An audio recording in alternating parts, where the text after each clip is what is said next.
CNN, subprime, stop. Question. What is money? What is money? Money is a non-existent theoretical force that has never, does not, and will never exist except in theory on computer screens. People die and starve because they don't have enough digits on a computer screen. It's incredible and it's extraordinary and it's grotesque, but unfortunately it's true. People think, what is money? Well, how is money created? There's another big question. Oh, it's governments. No! It's private banks lending non-existent money called credit. What is credit? There's your credit. That's it. When you go into a bank and you want to borrow $50,000, the bank doesn't print any money. It doesn't move precious metals anywhere. It types into your account $50,000, and from that moment, you start owing it not only $50,000, but the interest on the $50,000. And if you can't pay that back through no fault of your own, because the banking system has done what it's just done and you lose your job so you can't pay them back, they get your wealth that does exist, your home, your car, your business, your land. It's been going on for centuries. This is why it has sucked the wealth of the world into the hands of the few. What is an economic boom? It's when there's lots of units of exchange, money in circulation, creating lots of economic activity, which causes people to have confidence in the economic situation. In those times, they get more and more in debt because they're so confident. Or we can have a bigger house, a bigger car, 2 vacations, and all the rest of it. And the banking system, controlled by the same people and coordinated by the same people, have put that out there. Fishing line out. Lots of credit. Hey, what do you mean you earn, $2 an hour? You want a $500,000 mortgage? No problem. Here you go. Gotcha out there. It doesn't matter. We're getting the house eventually anyway. And then what they do is they take money out of circulation. They're pulling the bloody line in now. And as they take money out of circulation, oh no, we've got a credit crunch, we can't make loans and give you any more money that doesn't exist and charge you interest on it. Oh no, it's real serious. We haven't got a problem though, because they'll bail us out, because we control them, you see. So, and then what happens if we move over here into a slump or a depression, not because anyone doesn't want to work, not because people want to lose their homes, but because there is not enough units of exchange in circulation for the economic activity to go on that allows them to earn the money to pay back the loans.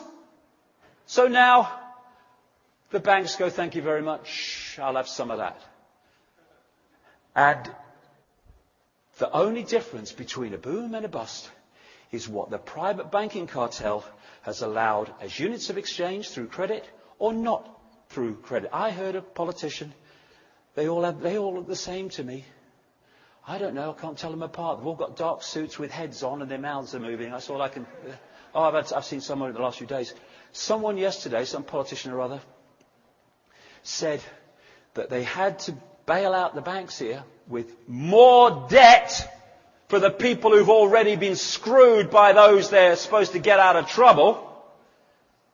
Main Street cannot function without credit.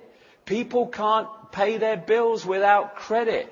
Big question. What the hell system allows that to be the case?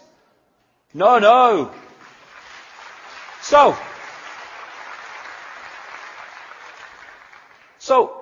this money thing is in the DNA of society. Controls choice and all the rest of it. It controls whether we have shelter or no shelter, and the few control it. So we have Greenspan, starts the old subprime going under his watch and stuff, and off it goes.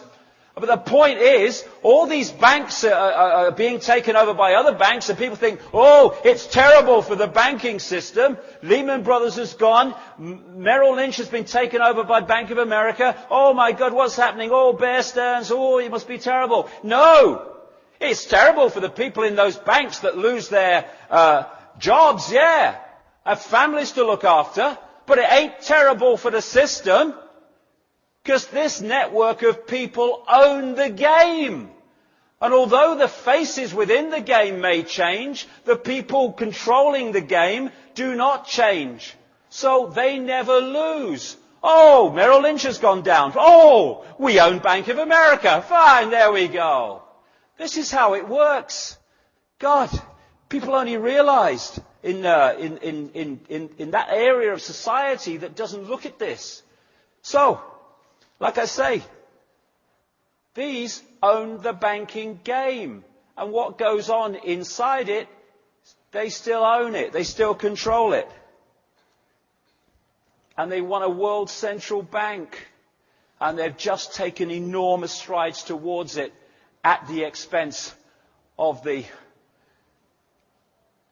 harmony, the peace, and the lives of people. There you go. There's the banking system. There's the world financial system. Las Vegas frickin' casino. That's all it is. It's nothing to do with the benefit of human beings and daily life among the mass of the people. It's just a casino. And this guy, old Paulson, Henry Paulson, he's in old Goldman Sachs, head of Goldman Sachs, where the old subprime thing was going, and Goldman Sachs was massively involved in all that stuff.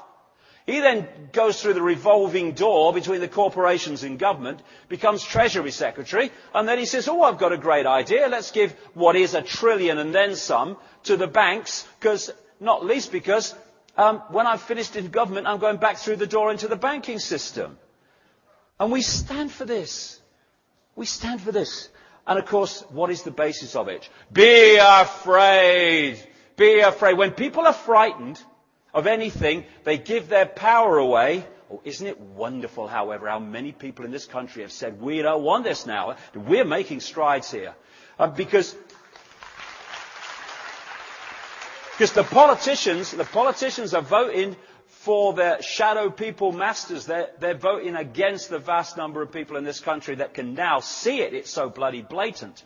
But when people are in fear, they give their power away to that which they think can save them from what they fear. And this embarrassing statement to the nation the other day from Bush, I thought someone had stuck something up his bum, his bloody eyes. You look terrified.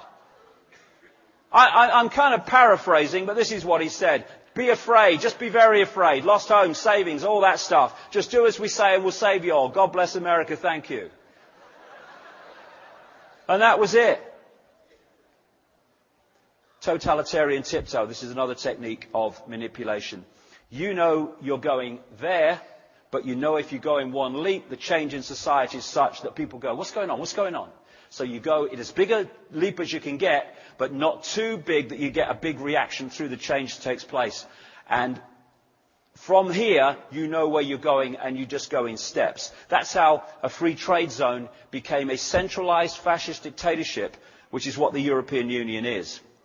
And interestingly, the European Union was created from the start through an organization called the Pan-Europa Movement, which was headed and is still headed to this day by one of these elite bloodlines going back to the ancient world, the Habsburg dynasty.